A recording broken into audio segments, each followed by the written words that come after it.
I'm still working out some kinks in OBS, so I do stuff like forget to unmute my mic and other charming things like that. Hope you're all doing well this evening. I'm just waiting to see if I can actually hear myself. Yeah, I'm using a new streaming platform currently, which I haven't used previously, so sometimes some stuff will be a little bit shaky.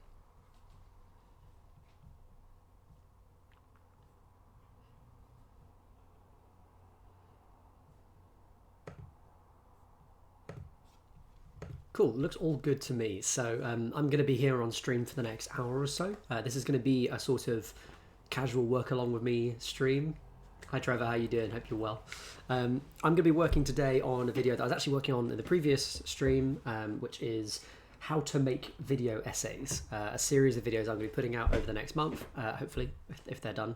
I think I've just done the lion's share of the work, so fingers crossed.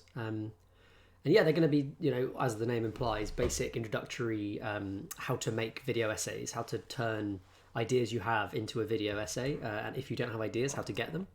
And then also the technical process that people go through to capture footage and record voiceover, as well as the kind of editing process. And that's going to be a more creative thing, less like a tutorial about how to edit. Not least because I don't think I'm very qualified to teach how to edit. I'm not sure. So that's what I'm going to be working on today, and I'm just going to be hanging out in the stream for the next hour or so doing that. If you have any questions and stuff, it'd be great to have a chat with you, and also just like generally chat about what you're up to and what you're doing. Trevor, I'm interested to hear about how your like rediscovering kids films process is going. And I'm actually going to be trying to share a little bit more detail about what I'm doing. So I'm going to be using a different screen to show you my very messy project for this, so you can see what I'm doing, and hopefully I haven't done anything terrible in any of that footage. I don't think you'll be able to hear it either. So let's see what that looks like. Yeah, great, okay.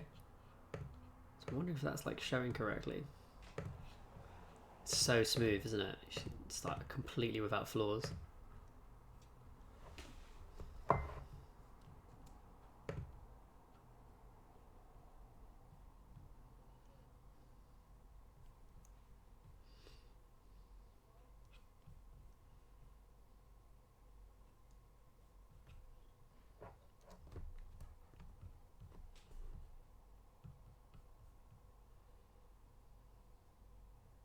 So my dad, who was a local radio DJ in like another life early on in his career, would be terrified to see how much dead air I'm leaving for this video. Sorry, Dad. Whoopsie. So yeah, I'm cutting this sequence together. That's what I'm doing right now, basically. And there's like weird little bits of choppy stuff where I've left a pinwheel very early on. There's weird little bits of like choppy stuff where I shot some B-roll. B-roll is like footage that's left over that you use, so you can see me here talking to the camera and like pretending to work. But for some of this stuff, I think it's the first section of this, I had like a fake version of this project up on screen.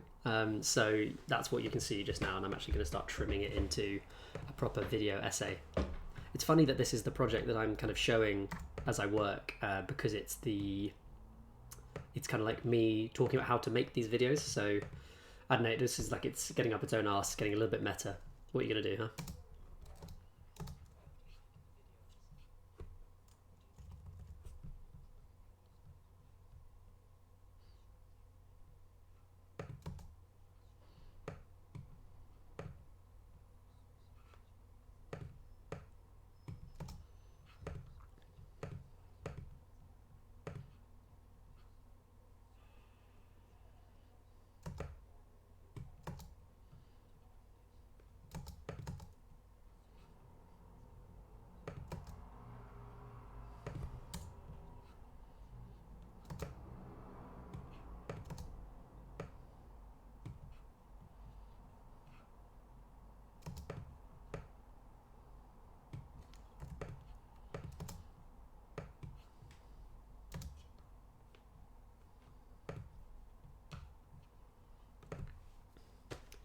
Night Before Christmas is still doing the rounds, huh? Yeah, Paranorman is a great movie. I think it's super underrated. And I say that with the caveat that I think, like, amongst animation fans, it's probably quite well known and quite well talked about. But I think it hasn't got the same kind of cross-cultural awareness that Night Before Christmas and Coraline have as well. Um, and yeah, Paranorman in particular, because it has such a surprisingly profound and brave message, especially for a film that's ostensibly for children. And it's really like tragic, and it doesn't pull any punches about that story, which is great. It also, I think, is a good introduction to horror for kids. I did a video a couple of years ago called Kid Friendly Halloween, which is like 5 films that are kind of like, if you're a kid, or if you have a kid, rather, who's kind of wants to be part of that holiday spirit of Halloween, but isn't able to do scary. This is basically me as a kid. I was a very easily scared child. I think I'm still quite easily spooked, but I've always liked spooky movies. So these are movies that are sort of like very strongly Halloween focused, but also very much appropriate for kids. So it's stuff like Hocus Pocus and things like that. But I think Paranorman is probably the best film on that list. I haven't seen Raw, actually. I remember it did big business when it came out. I remember people were really interested in it, so probably should track it down and watch it, shouldn't I?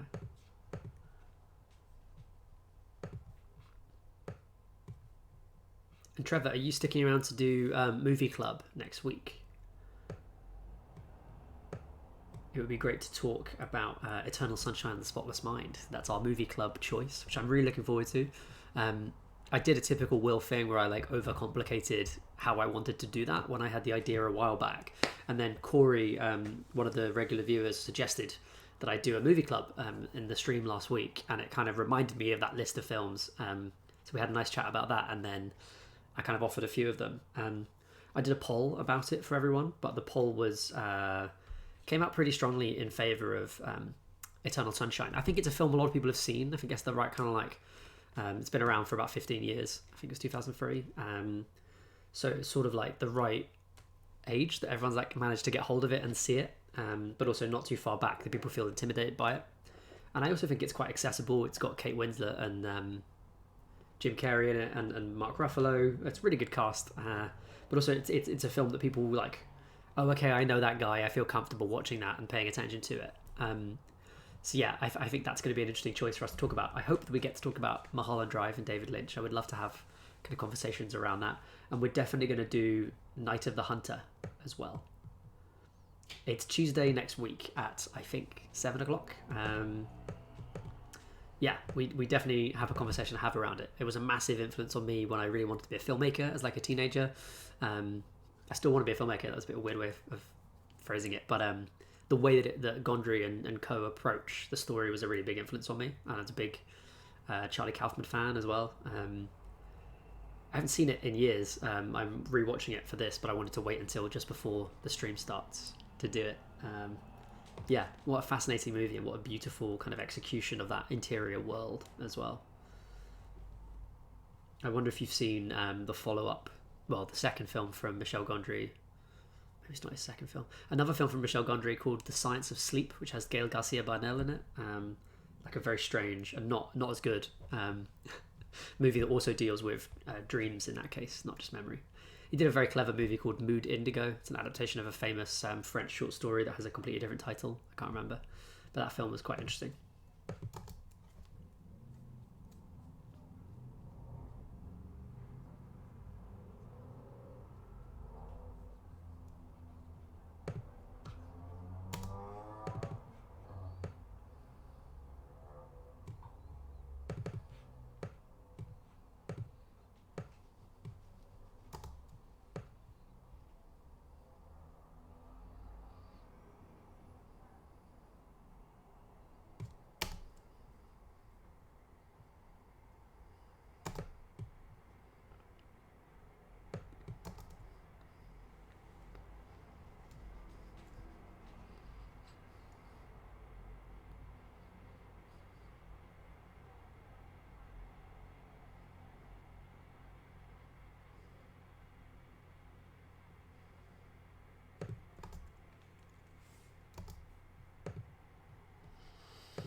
It's so weird watching like uncut versions of myself on screen while I stream an uncut version of myself. It feels like I'm disappearing up my own arse with this one. So this is my editing application. This is like what all sequences end up looking like. I don't know how dry this is for everyone. I always have that weird thing when I'm watching like something that's kind of film adjacent or something like that. And then I watch a stream of someone, they start talking about like a little thing they don't care about, no one else in the stream cares about, and I'm like, yes, that thing, great, can't wait. I wonder if this is that for anyone watching. Yeah, Where the Wild Things Are is a really interesting kids movie because it's so Jones and Co are just like happy to have a very sad story, and I think kids are much more resilient in terms of coping with sad stories than we give them credit for sometimes. A lot of classic kind of kids stories, both in movies and also in books and other media, are really sad. I think there's like a lot of sadness in Roald Dahl and things like that. But yeah, I think a bit of sad stuff can help kids too, because if one of the points of kind of kids entertainment is to help young people process important ideas, then how could you do that better than talking about them on screen kind of in an obvious and clear way? I recently watched the other Leica film. Leica, the studio who make Paranorman, just have this like complete amazing run of movies that deal with difficult stuff. And they also do like lighter stuff too. They do Box Trolls and Missing Link, which is what I watched recently, which are less like kind of like important films, but much more interesting than a lot of other kids' movies. Trolls World Tour coming at you. Still haven't seen it.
Yeah, I think kids are morbid too. That's like I never grew out of, but I think they're kind of, yeah, they have those big questions, and maybe that's partly because the taboo isn't there for them yet to talk about it.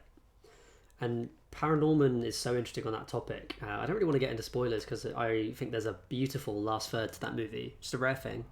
And I don't want to like ruin it for anyone, but it has a sense of permanence and finality to it in a way that's like very different to a lot of kids stuff. I think the big defining feature of like kids horror is that the stakes tend to be different.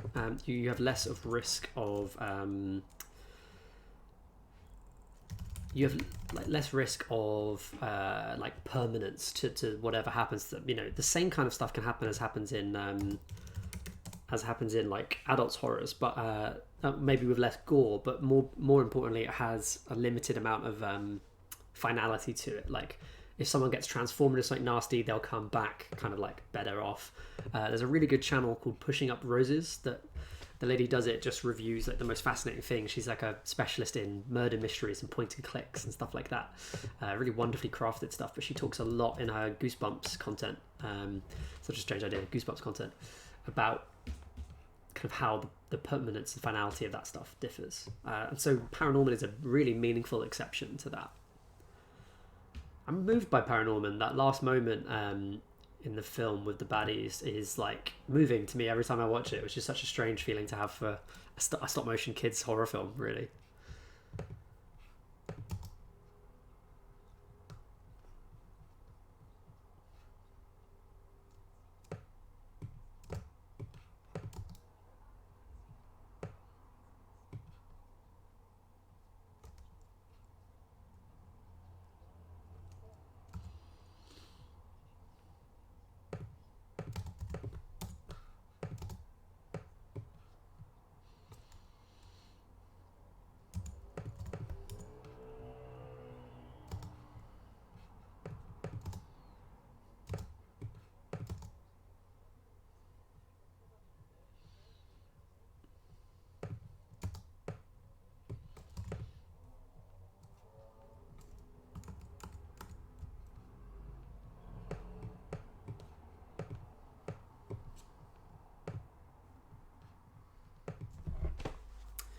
So you're watching Powell and Pressburger.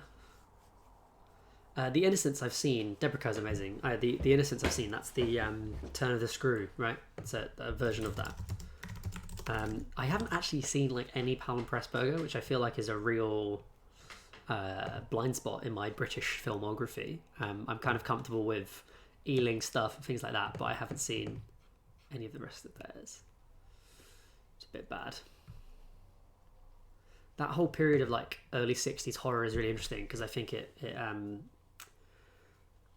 almost mirrors some of what we have going on in horror now, where people are starting to push boundaries that have been set up for years and years and years. People feel like they understand what a horror is because they've been watching the Universal horrors for years. And then some really like titanic and difficult movies come out. Stuff like Night of the Living Dead is the big one, because it's so gory and nasty that it's got Pushing Up Roses, brilliant.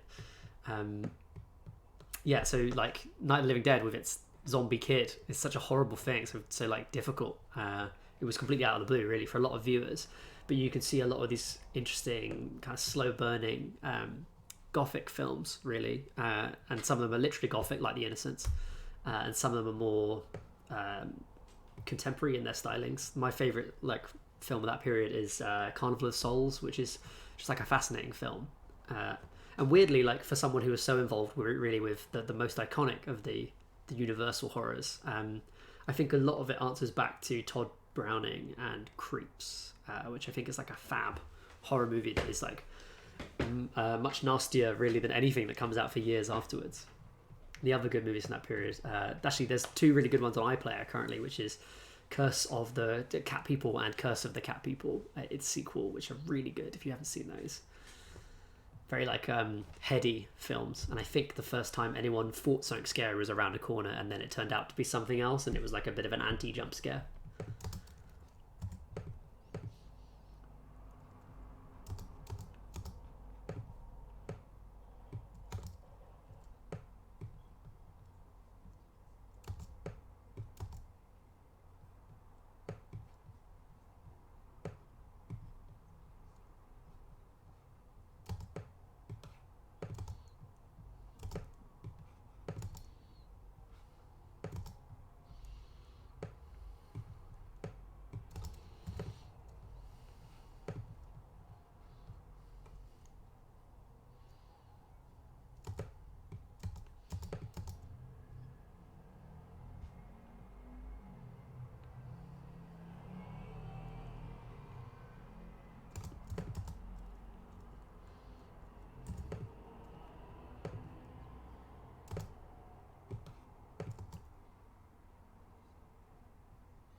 Yeah, that's actually the first time I heard a pal was Peeping Tom. It sort of prefigures some of the giallo slash the nastier bits of Hitchcock, doesn't it? Well, it doesn't prefigure it. When is Peeping Tom? Late 60s, so not prefiguring.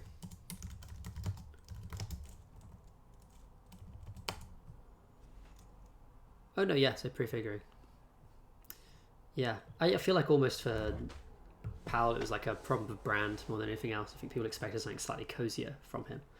I've always wanted to see A Matter of Life and Death. I'm doing a video at the moment which is going to take forever to come out. Don't expect it to ever come out. That's about depictions of the afterlife in film, and obviously that's like one of the most important ones. Carnival of Souls just absolutely slaps. Such a good movie. I think I talked about Carnival of Souls on the stream last week as well.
Hi, the rest of chat. How are you doing?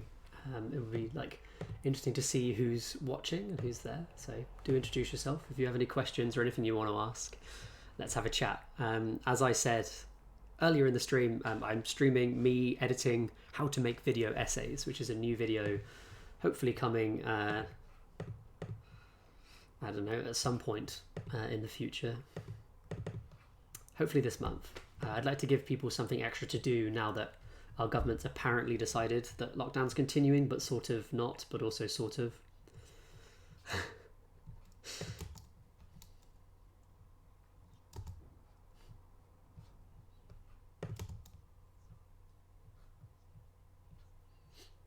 Yeah, I don't know how you guys are doing out in lockdown. Hope you're okay.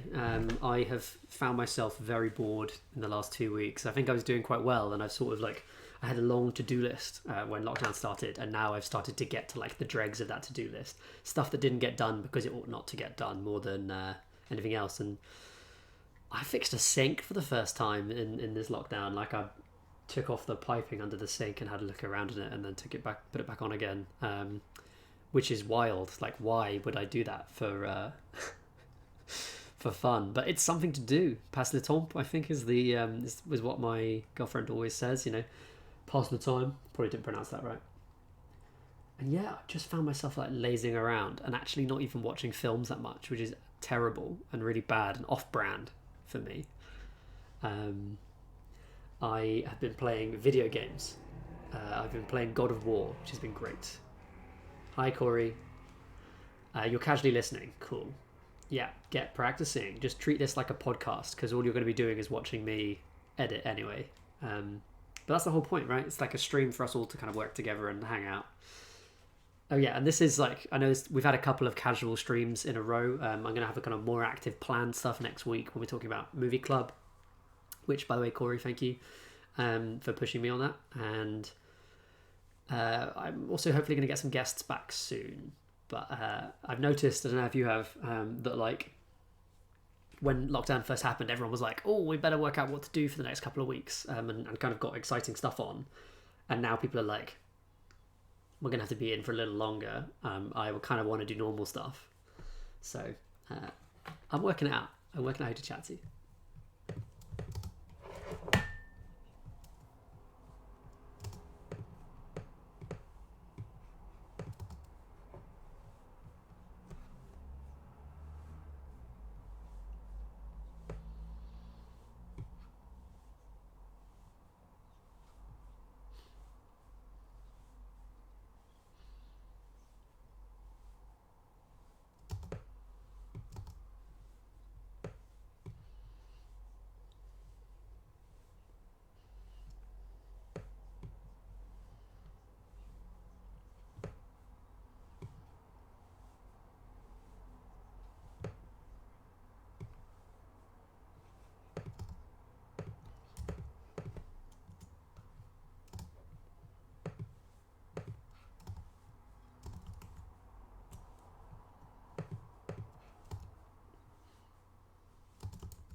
Trying to think of what else I've been doing during lockdown time. I've been doing lots and lots of playing video games, but also reading comics. My local library is part of the RBD digital service, which has lots of comics on it, mostly Marvel. So I've been reading like some classic Marvel storylines that I've never read before, and I'm blown away by how Brian Michael Bendis decided to cram about 8 years worth of comic ideas into like his entire run on Avengers. You have like House of M and Civil War and all that stuff kind of happens all at once, which is just wild. Madness. It feels like if you looked at all the cosmic events of Marvel, they'd all boil down to the last like 10 years. Yeah, I'm glad we chose Eternal Sunshine. I think there's a lot to talk about in the movie. As much as I wanted to sit there and talk about Night of the Hunter.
Kevin, Bergman or Tarkovsky?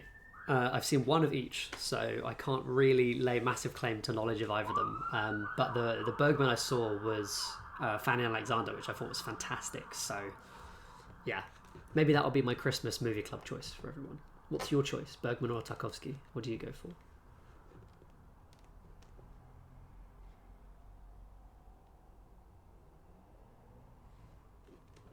Yeah, Night of the Hunter is great, and it is Charles Laughton's only directed job, which is nuts. The weird thing about watching Night of the Hunter now is that it feels incredibly modern in lots of ways, and very stylistically playful. It has, like, in the first couple of seconds, like, multi-screen matte shots, and, like, odd kind of, like, impressionistic voiceover stuff. And it's, like, wildly playful for a movie of the 1940s. It feels like it's watching Brian De Palma or something with that split screen.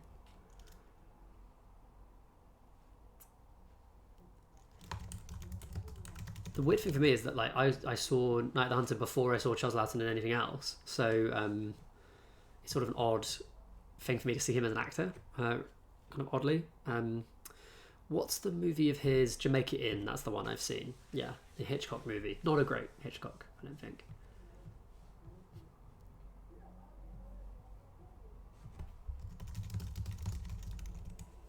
1955, Night of the Hunter. Okay, it's a little bit more modern than I thought. And that's a movie that I definitely learnt about via The Simpsons, not the other way around. But it has like miniatures, it has silhouette work in it, it has an underwater like sequence that's just like hallucinogenic, I think, in lots of ways. And then on front of that, they have really clever kind of use of transparencies and kind of impressionistic lighting. It's very strange, like powerful looking film. I saw Fanny and Alexander because it was Christmas. It's like, well, if I'm going to watch a Bergman, it may as well be a Christmas movie.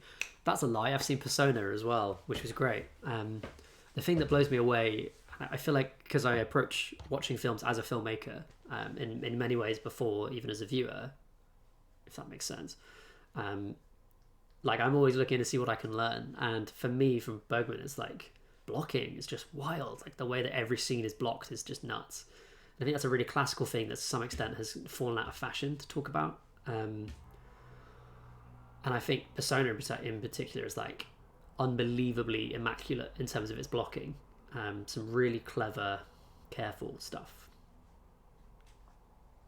funny how often blocking ends up being like what makes a really good director. I think a lot of what people like about Bong Joon-ho really boils down to how he blocks scenes.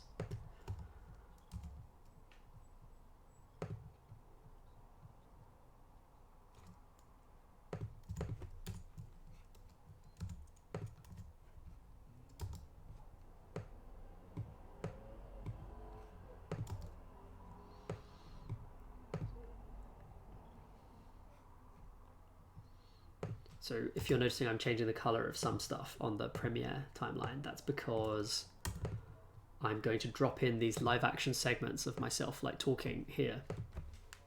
But I voice-overed them before I shot that live action stuff, so I felt like I could kind of rough them in, make it a bit easier to cut and get the pace of it right.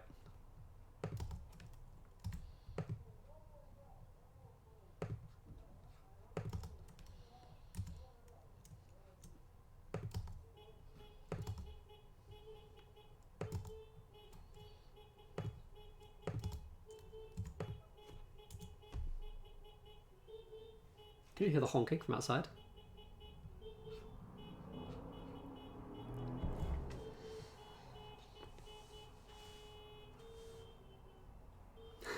Russian puts you to sleep. Fascinating. They do tend to make long films, I think, the Russians. Like Russian arc or something. I'm just gonna see who's honking, excuse me.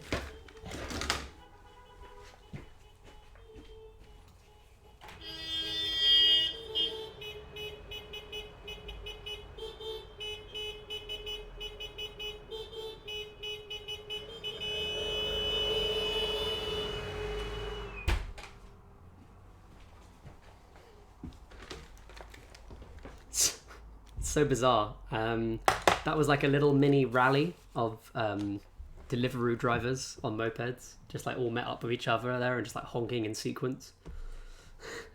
Strange.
Okay, Trevor, if I can't look at anything about the film, can you give me like an introduction to what it is?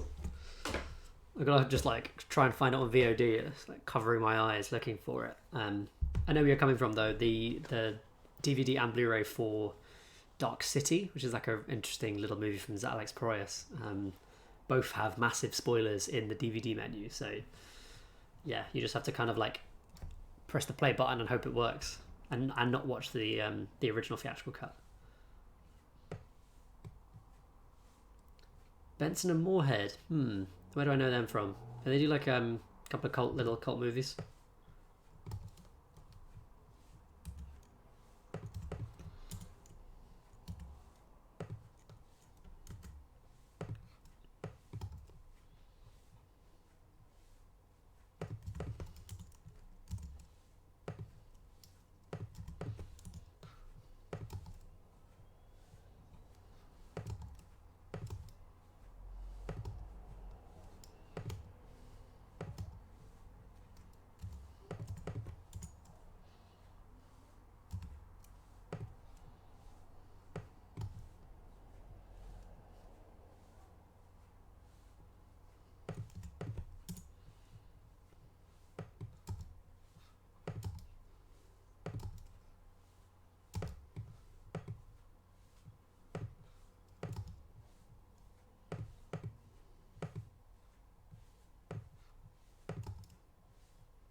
That last bit is me like asking people to give me money.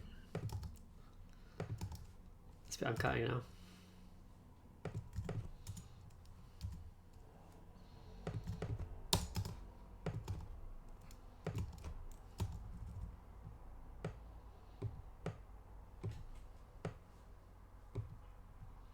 Cool, so that's an audio rough of kind of all the lines. Everything in lavender instead of in the Caribbean. Or,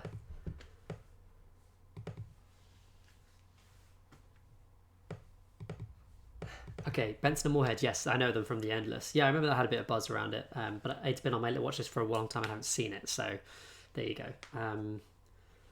I will give it a watch. Is Spring streaming? Do we know?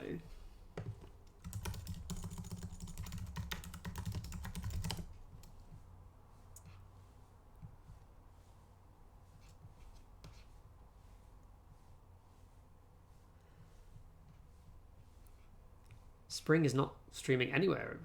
That's a totally different film that I've come up with. 2014 Spring.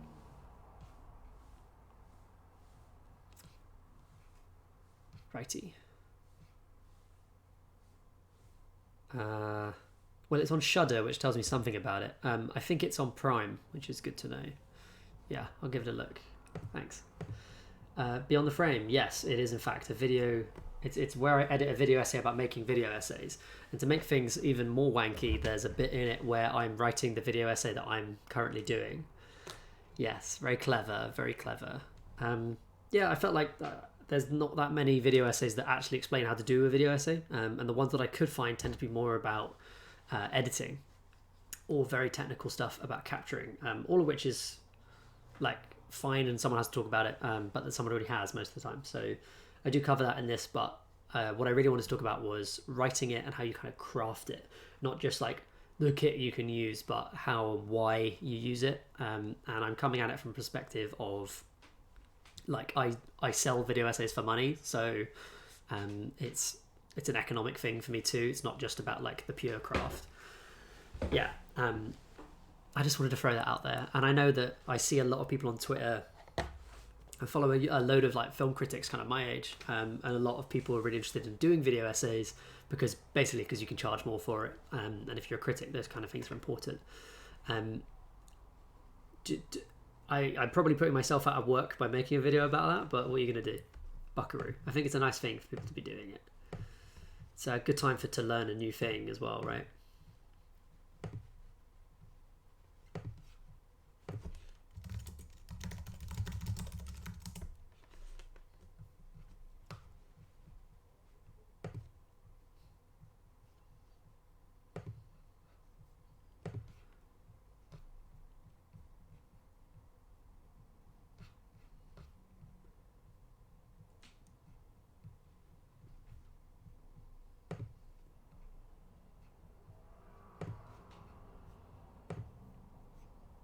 Wait, also, Beyond the Frame, you're Luis Acevedo? Is that how I pronounce it? I've been trying to guess just because I've never seen your name said out loud in the thing. I saw your email that went out via Little White Lies about making a video essay, but it was a lot funnier and more like brief than this. I don't know. Yes, we're colleagues. Hi. It's great to have you here. I've got what, 9 minutes? Probably a little bit less, maybe a little more, about 7 minutes for this, and that's just writing. The footage sourcing one is long, and I've probably put myself in legal jeopardy by telling people how I do it, but you know, nice to have a conversation around it, to let people know the tricks of the trade. I haven't even covered the editing one yet. I decided that it was beyond my ability to explain how editing worked if you haven't done editing before. So I've just basically said, I hope you know how to push stuff around in Premiere. And this will be more about like how I construct it and how I do that at very fast turnarounds, because I always leave it to the last minute. So yeah, I liked your gangster video essay. I thought it's very funny and kind of like an interesting, like a sideways look at it, I suppose. I'm looking forward to seeing the rest of the sequence as well. I know there's more than one involved. What was that that you posted on Twitter the other day, a gif of like some teens searching about gangsters? What is that from? Megamob.com? It looks like they're browsing it. I'm actually looking at the gif now. It looks like they're browsing it in like Safari or Opera or something like that.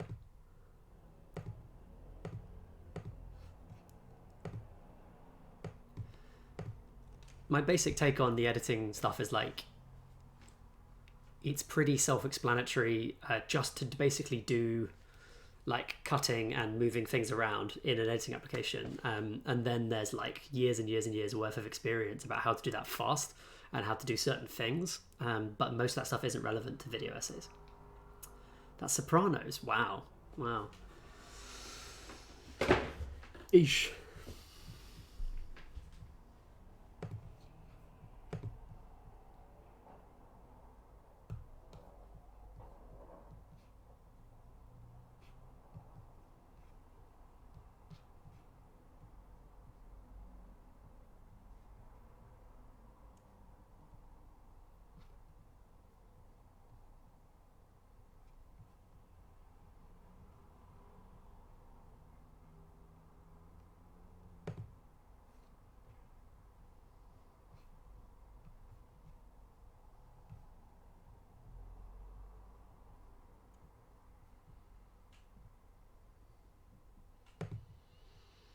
Never watched Sopranos.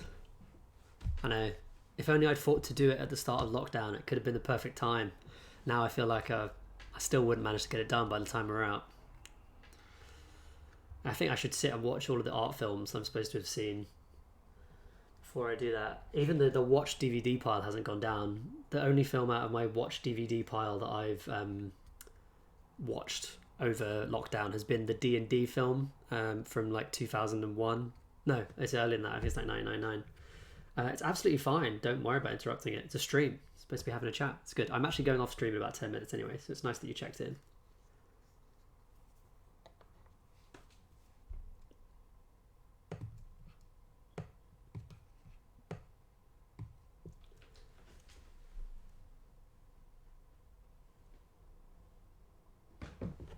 There's so many things to watch.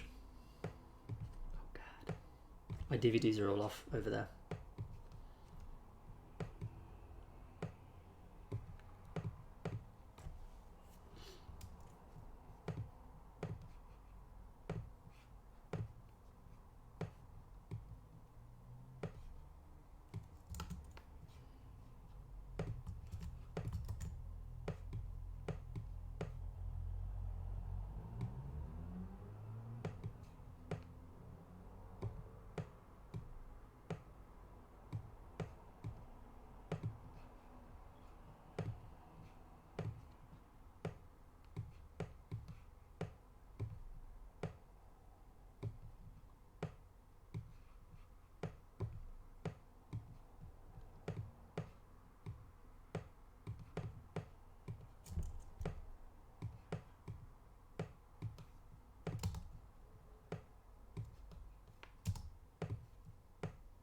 Actually, while you're in the stream, how do you script your video essays? How do you do it? I'm really interested to see. The only other video essayist who I know how they do it is Charlie Shackleton, who did like a workshop thing that I went to, and he showed like a script, like an actual formatted film script that he'd written with like character names and everything else in it, and it was the clips of the films that he was going to put in the essay. And he then had like the narrator as a character within that screenplay, which is such a fascinating way of doing it. It's just not at all how I do it. For disclosure purposes, actually, I can't show you it with this setup, but I basically just write an essay. I write like an essay I'd turn into uni or something, and then go back through it and like write in where I think clips should go, and then the rest of it is just filling in the blanks, basically. Yeah, and I suspect that there's about as many different ways of doing it as there are video essayists. I've also sometimes used like a visual script where I have a lot of different columns, and then there'll be like, one of them will describe what shot should be on screen, one of them will describe what the voiceover is, one of them will describe like other sound effects or effects work, titles, that kind of thing. But I tend to do that for stuff like this, actually, like the project that I'm doing currently, where there's a lot more like elements involved in it. As you can see, there's like live action and B-roll and things like that, as well as eventually featuring clips from video essays that I've done, and also maybe slightly cheekily clips from video essays I haven't done yet, but hopefully will at some point. I think I'm like hoping this will drive me to actually do my job properly.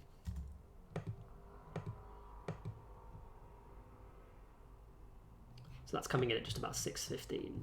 Lovely. So let's get some footage in.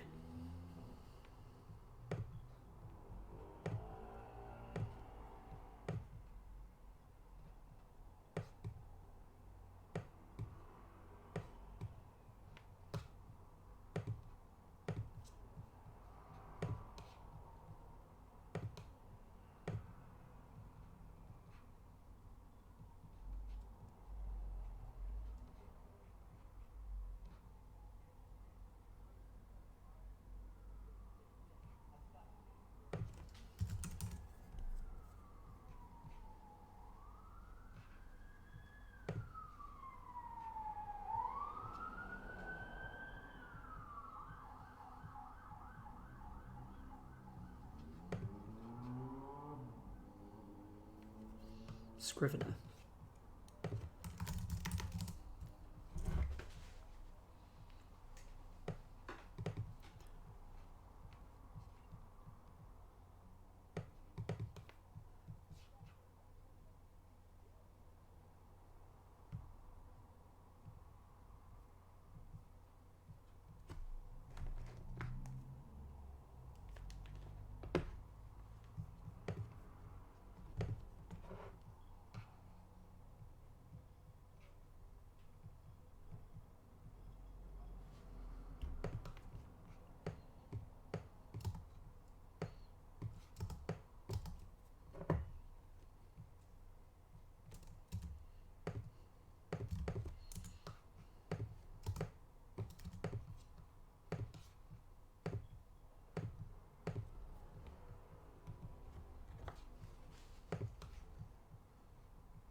That does sound fun, though. That sounds like a nice way of doing it.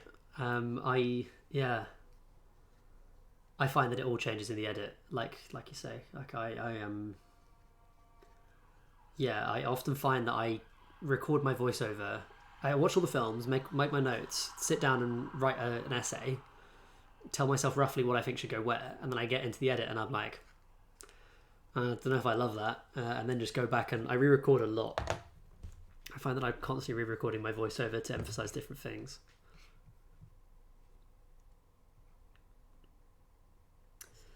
Yeah, it'd be interesting to see how much of what he scripts turns out into like the actual final product. He did a frame by frame comparison, and I remember that like the film selection was the same, but I think he'd chosen a different sequence for one of them. So stuff like that. I often do my voiceover and then decide that I've done the pronunciation wrong, and then redo it, and probably not any better than it was, which is not very useful.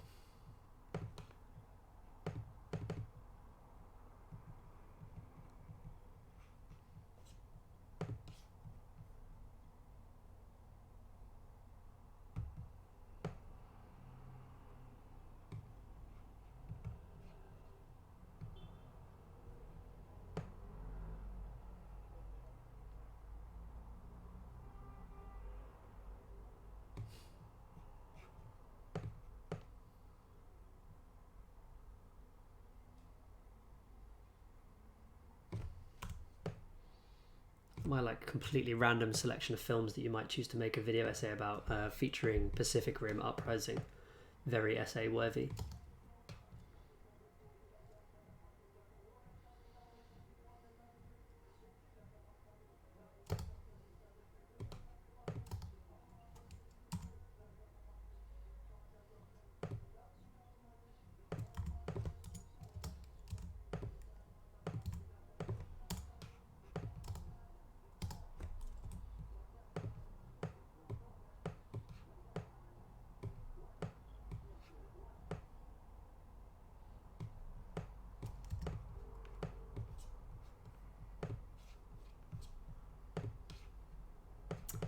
Yeah, multiple passes on the narration for sure.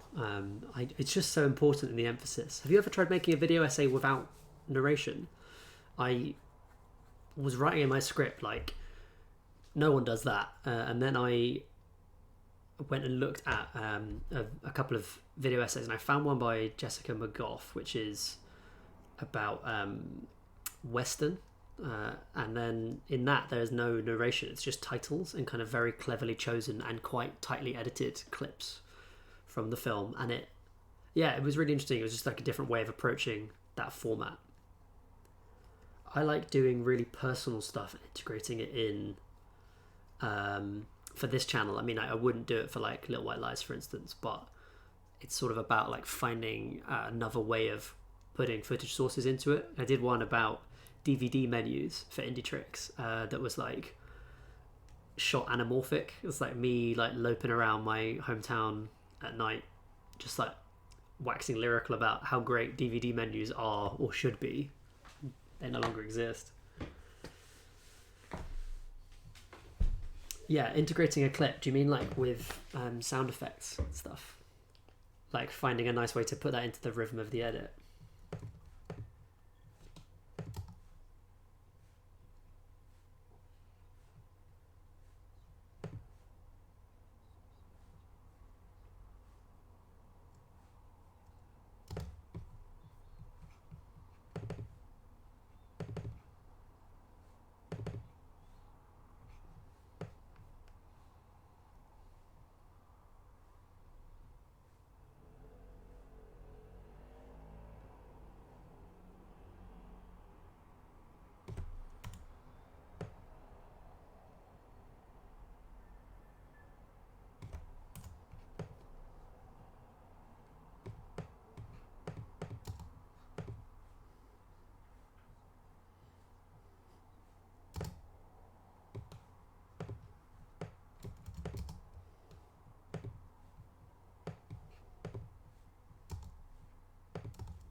Fandor.